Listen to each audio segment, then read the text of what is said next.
Except for his flavor text sucks. Your flavor text sucks. Wait, what are we talking about? Yeah, you're right. The old like problem I like this one. that says it says in the math problem, Yeah, pay to tap cards or tap to yeah, yeah. draw I cards. know how it goes. Yeah, that's cool. If you don't know anything about that, check out the old Niv Mizzet flavor I text. mean, there's no other Coolest flavor text ever. bombs to drop. Maybe. An angel. Uh, I don't. it's a lot better than I thought it was because I thought they came back into the battlefield. But no, they go back in their hand. Yeah. So it's pretty crazy to reanimate. But Angel of Serenity, triple O ring, but when they come back, they go to your hand. Yep. You can loop it when you just get one from your graveyard, put it under it Yeah. for days. But that's kind of cool. Like I'm pretty much done. If you're ready to go to shoutouts, like we just hit the two subjects we wanted to, and Um, next week will probably be.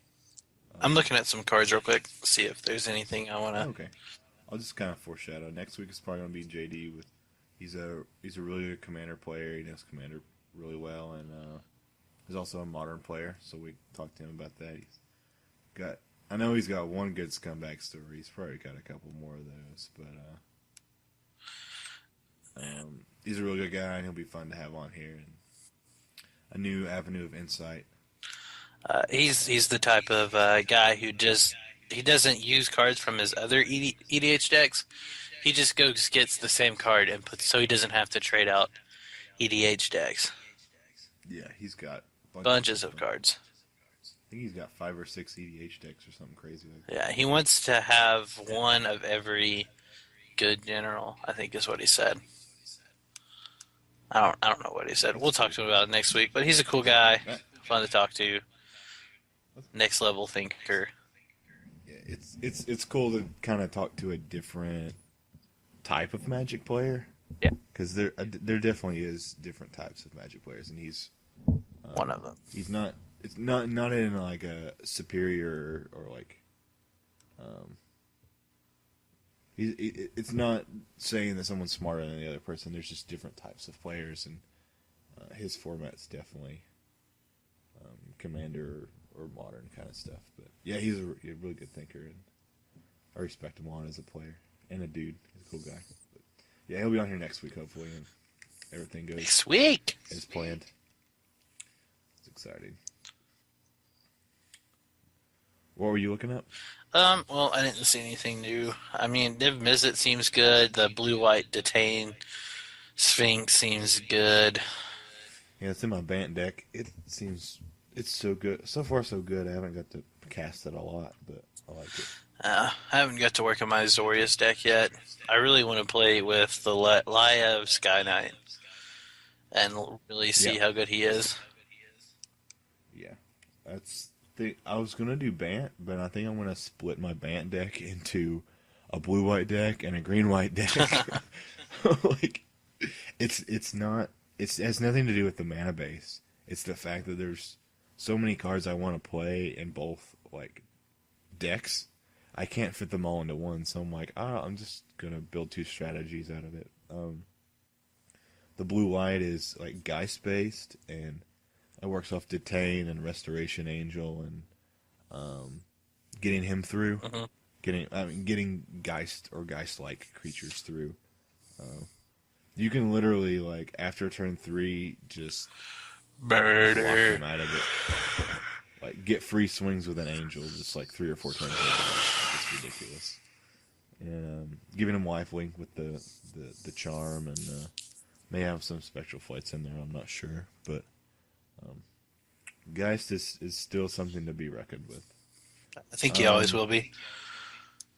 Yeah, old people just thought since that type of deck with all the instants and sorceries and crazy stuff and Pike, I don't know that he wasn't going to be that good, but I think he's still really good. And then green white, I just kind of wanted to go.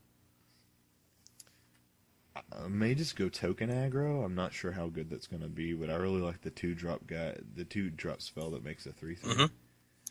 And there's the Rootbound Defenses is a ridiculous card. Oh yeah, I want to try that in the blue white deck too.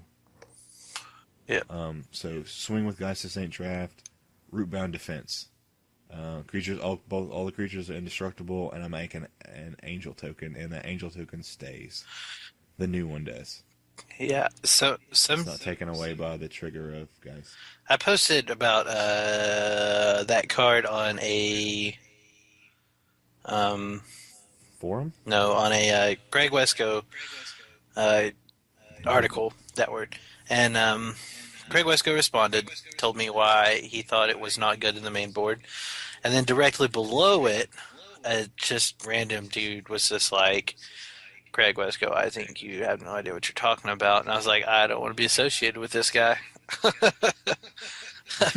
he's like, here's the reasons I think it's good, and it's for like every reason Greg Wesco said it was bad. So, Huh. I mean, I haven't play tested it. This is all me just looking on paper. Yeah. But, I mean, I'm always open to conversations on why it is good and why it is bad. Do you remember the reasons? I think I got it real quick. Hold on, give me a second. That's fine. I mean, it's a very, very, very powerful card. I think there's a lot of good. It does cost 3 though. Yeah. However, you The do rough get part, to. but there's a reason it costs 3. But Safe I don't think Passage it is should 3. cost less. Yeah, I don't think it should cost less. Yeah. But just in the style of deck that I may be playing it in, 3 can be a lot of mana. So I can understand why, because it doesn't improve your board state. If you use it if you swing with Geist for the first time and you have to use it, you didn't improve your board state. Like with Restoration Angel or the Sky Knight. Yeah, you did. actually You get increased the if it's in the attack the phase, angel. you get an angel. Yeah. So next turn you are swinging for more. You're going to get at least 8 in, unless they have some kind of flying blocker. I guess so. You're swinging for 10 instead of 6. Yeah. Plus, you get to keep your Geist, and it will probably kill whatever they're blocking with. Well, That's why I liked it in Bant, the Selesnya Charm, give it +2/+2 and trample. Kill your dude, take an extra damage, and then take my angel to the face. Like, yeah. I wanted to do that. That's fun. And then recover with Thragtusk and Sigarda at the top of the curve. Ooh, you like Sigarda now? Yeah, I got 3 for a reason, dude. I want to play with her so bad. The other option for green white is to just a top end curve, like 4 Arbor Elf, 4 Pilgrim, like get to the top end of your curve and slam a Sigarda and a Thragtusk and get there.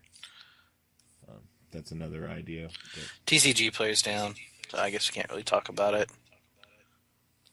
It's all good. Maybe we'll touch on it on a future episode, or maybe when I build the deck and play with it, maybe have more insight on it. If I end up putting it together, we can address it again. Oh wait, no, here it is.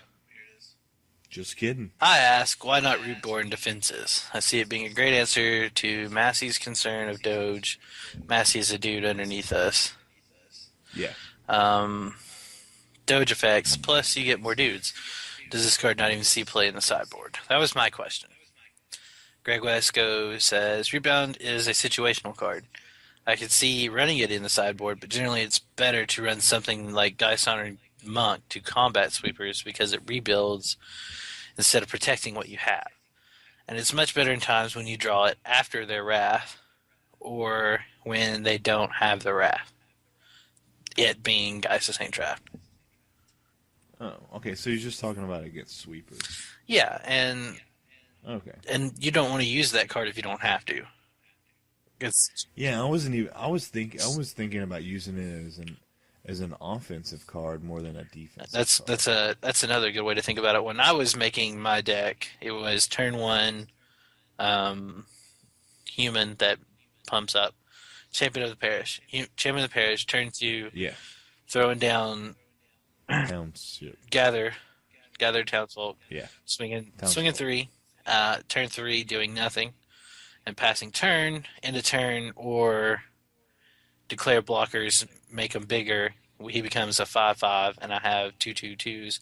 And then turn 4, slam it down something like um, all my dudes. Blade hold. All my dudes. What's the all protection? The 4-drop protection from creature types. Protection from creature Yeah, all type. your creatures get protection from chosen creature type. Get Riders of Yeah, Riders Gavony. of Gavany, or anything else, or just waiting and swinging for. You've already swung for 3, so you swing for 5, 6, 7, 8, 9. I've always seen that being kind of offensive, and you've only played 3 cards at this point. You did offend me. Yeah, I feel like at that point you could easily recover from their turn 4 wrath or anything like that. Yeah, I mean, I'll agree with him saying that. Yeah, Rootborn's bad as a defensive card, but my main goal if I have it in my deck is not to make it defensive. If I'm using it as defensive, it's because I have to, Yeah, not because I want to. and then the guy below me, he's from Sao Paulo. He blew you, Yeah, man. he's from Brazil. It's a good article. His English is kind of broken. He says, I have to disagree.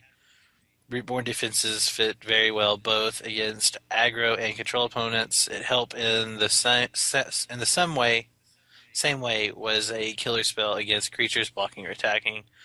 I win several games with my opponents, lose the major of your creatures when the Mai is all destructible until end of turn, and big because of populate. When your opponent sees you side with tokens untapped, Big because of popular. yeah, it's in parentheses. And when your opponent sees sees your side with tokens untapped, and you with 3 mana open, he will think 3 times before attacking you. It's a way, Exactly 3. yeah, it's a way of creating some confusion in your mind strategy. Against control, it protects all of your creatures against a majority of the sweepers. Your opponent will be tapped out and all of your tokens alive. And with running Gravity Town trope creates an incredible synergy. If the opponent does anything, you can protect and increase your token army. If it does nothing, you pump all end of turn with Gravity. I think that then situational Reborn Defenses is a great strategic card. Casting in a right moment, you can you opponent to said GG. That's literally what he said. So From what we could pick out of that. yeah, that's just what he replied, and I was like, God, why is he on my post? Yeah. Seems, I don't know. The way he was explaining it seems kitchen table-y. Just like, your dudes are the same as mine. I swing, mine are indestructible, so mine beat yours. Yeah. I don't think there's a lot of situations like exactly like that, But yeah, I stand by saying it's a good offensive card. But yeah, I would never I don't know, I would never cite it in for. I mean, I guess if they have a Doge effect, since you can't counter it or whatever, you don't want to run counters, you can use this to counter Doges. But I just don't see myself doing that. Like the way I want to build the I'm not gonna have a lot of dudes. Like I'm hopefully just gonna kill you with a couple of them. And the worst thing about this card is Terminus. Absolutely Yeah, useless. it doesn't do very well if they run both. Which is why Greg Wisco says it's situational, and you'd rather have something that rebuilds instead of sitting there waiting. Yeah, I was just thinking 2 or 3 for the offensive surprise because, like, when you swing with them, I want to have a Sky Knight to detain the dude, a Restoration to pull it out of combat, or a Rootbound Defensive to protect him. Like, that's 3 cards that I'm running 3 or 4 of around him.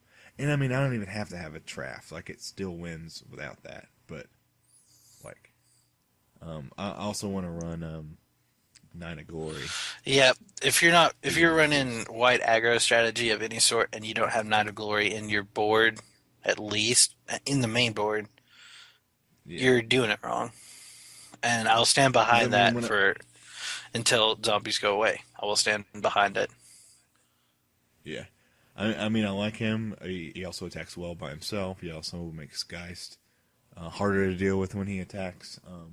I think when there's situations where you just, I don't think there's a lot of situations where you feel like if you play Unlimited and you play with Exalted, there's situations where you're just like, all right, I have to swing with one guy, and you feel like you're putting all your all your eggs in one basket when you're swinging. Um, but I'm hoping that this deck doesn't have situations where you have to really decide between one guy swinging in all of them. Um, I mean, he's more or less the Exalted trigger. It's just, for Geist, or if I want to leave back like a Sky Knight or a Restoration to block, I can just swing with one guy and still get, my damage in. It's just, really good with Geist because I'm actually swinging with two dudes, and he's Chew, excuse me, I had to sneeze. Um, but, yeah. I think that's about all we have to say. I play tested with Dreadbore a little Friday, and it's pretty cool to Not as cool. good as you It's thought. pretty cool. It's Is actually, it? yeah, it is pretty good. Being able to be like, cool, you're running tokens, you play Sorin, kill your Sorin. It's pretty cool when before you had no answer except for to swing at Sorin. Um, and that kind of nerfs their strategy a lot because there's not as much. There's no Honor of the Pure. There's Sorin and Intangible Virtue, and they need that Sorin. Yeah. So, plus killing their only dude who they lay down to protect, and it even if it's like a giant dude, and they're like, okay, I can block their biggest dude with my biggest dude, tap out so I stay alive, and you're just like, kill it. It's pretty nice. So does it even out the power creep of Planeswalkers? Yes, it does. It really does. It's a viable answer for the red black mage. I do think that Dreadbore is something that they're wanting to test to see how effective it is, and to see if they can print destroy Planeswalker type effects on other cards in the future in other colors. I don't think you should have more than two in the same set. Like if you do, I think you're ruining planeswalkers. Yeah, I'm not saying like have one in each color in every Oh set. yeah, I know. I know what that's I'm what you're just saying. saying, I think they're just testing to see the effectiveness of it, because I know they want to push Planeswalkers, and to being able to push cards, you need to have stronger plugs for those cards. Mm-hmm. So if they want to push Planeswalkers, I think they need to have better answers than Beast Within. You know what I mean? Yeah. So Dreadboard's a good start. Yeah, of course, like you said, they do need to tread lightly about it. But I'm okay with the way it's going. I like that they're pushing the design, Mm-hmm. designing the cards. I know it's hard, harder and harder every set to come out with cool mechanics. And they keep surprising me pretty well. I've liked a lot of the new mechanics out of the newer sets. Yeah. So, The only problem I see with this format at its current time, and it's just because there's not enough cards, but I do see this format going stale pretty quick. Especially if this America control becomes a real thing and people don't figure out how to get past it. I don't think it'll go stale. Well, In my opinion, Cincinnati was all right. I'm building a deck that I play tested a little bit. Let's put a lot of haymakers in one deck and go for it. yeah, I agree. It was like the first week when we went to Nashville after, and everyone was playing Solar Flare. And I played mono red. It was either one or the other. Um, I agree with you, but like I said, if people don't figure something out, if I have thing faith if that things people stay will. the way they are, this format's going to get way more stale than Blue White Delver. I think we're good. I saw a lot of good tech and a lot of. I only watched a couple decks today, and there was a lot of cool tech. Like the rolling Temblor stuff, and there's some cards that I wouldn't even think about putting in decks, and they were really. People were smart. People are smart. I don't think this will go stale. I'm liking the format. I mean, right now I think it's kind of left side or right side. You're either with zombies or you're against them. That's how it feels right now. But I mean, going into a new format, when there's a new standard or there's a role that happens, people just, when all else fails, they just go with the most hype deck, and there's nothing wrong with that. You want to play a good deck that already has a lot of strong cards, but I think it'll even out when more people get to play with more cards and get to test more. I think there'll be some cool stuff coming out. Yeah. But let's go to shoutouts. Shoutouts. Do I have any shoutouts? James Overton, also goes by Tony. He's a local Magic player who's been doing extremely well. He's been playtesting and practicing a lot. Super proud of him. He's getting a lot better. Yeah, I want to shout out to him. Just keep on doing what you're doing because you're doing a great job.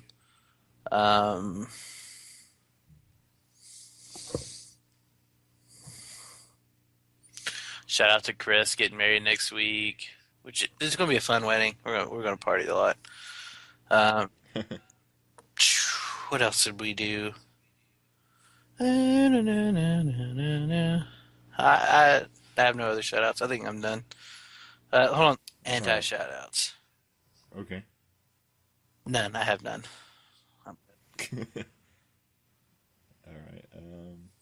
Shout out to Matt Zona, Heidi, Michael Brown, Jonathan, and Devon that came over. Oh my Friday god! Try to act like we he has. my box. Try to act like he has What? friends over here.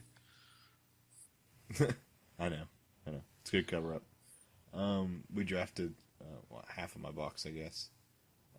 Friday, had a good time, and always a good time with those guys.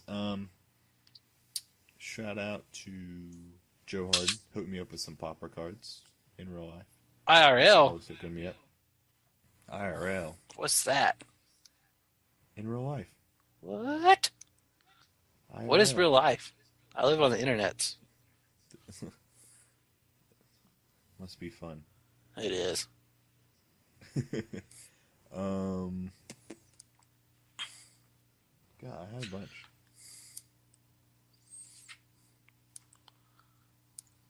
Anti shout out, Jay Kendrick. Ooh, I'm good. End the show. Quit. Gotcha. Gotcha again. Gotcha again. Think you're predicting something you thought wrong. Yeah. Anti shout out to Jay Kendrick again for liking Jace. Double anti shout out. Shut the Anti shout pod. out squared. Yeah, bro. I know you think Jace is good, but I still don't. That was the one I had to remember.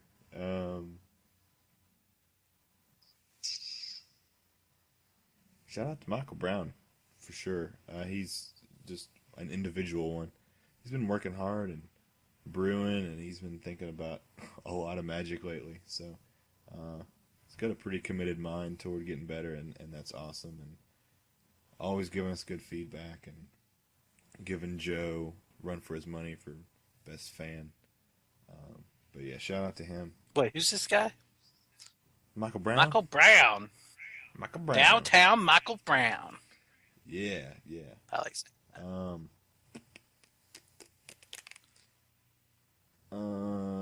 Yeah. I don't see this guy. I guess I'm done with shoutouts, but I'm gonna plug my stuff, I guess. Oh my god. I know. Next! It's alright. Ah! Yeah, next. On to plugging my stuff. Humble plugs.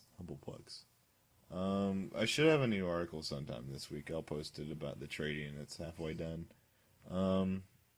If you missed this episode or would rather read, which I don't know anybody that really wants to do that, but it'll be there for the interwebs to read.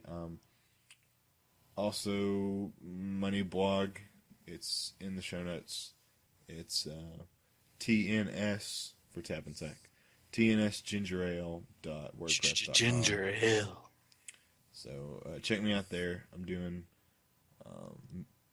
Magic articles and site reviews and movie reviews, and it's a collaborative blog for not only Tap and Sack but Real Talk, my other movie podcast. So at the top, you can click on either one of those tabs, and there's all the contact information for both Real Talk and Tap and Sack. So if you need any of that stuff, it'll be there. Visit, tell your friends, whatever you need to do. I'm taking a digital writing class. So a lot of my work that I'm working on in there to improve myself as a web writer or writing on the web, if it fits into my blog, I'll be putting it on there. So hoping to bring you guys some better content. Also, I need to put it in the show notes, but hit me up on MTGO. I have Pauper ready to go. I've been playing it today. It's Inferno Hootie, Inferno Hudy on Moto. Hit me up. I got that ready, and when Ravnica comes out, I may be buying some stuff for a standard deck, but I don't really feel like putting that much money into it right now, especially the lands. But that'll release next week. That's exciting. That's pretty much it. Fair enough. The crickets are done. Next time, The crickets on the we eat dubstep. nom nom nom. Robots having sex.